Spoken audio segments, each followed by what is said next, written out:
Hello mga kainsan. Meron po tayo ngayong makikitang challenge ni Kainsan Joshua. Yan po.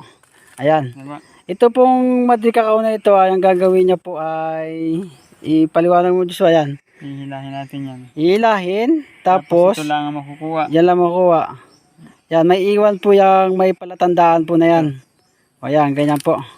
Sige, pakita mo nga, Joshua, yung challenge mo. Ayan po, natira Yan po, naiwan na po talaga yung talagang magic po yan. Mahirap po yung gawin, mga kainsan. Testingin pa, ipakapakita pa po niya isa pa. Yan. Yan, lalagay po ng palatandaan yung pinakandulo. Tapos hihilahin. Ayan. Wala. Natira. Yan. Natira. Ganun po. Mahirap din po yan. Kaya testingin nyo po sa inyong bahay pag mayroon kayo nakitang Madrid Cacao. Yan, ganyan po. Talagang napakaganda po ng challenge niya, mga kainsan. Sige, mga kainsan. At hanggang dyan lang ang challenge ni Joshua. Testingin nyo na naman po sa inyong bahay kung kaya nyo pong gawin. Hakat mo na lang. I-challenge nyo po si Joshua. Maraming salamat, mga kainsan.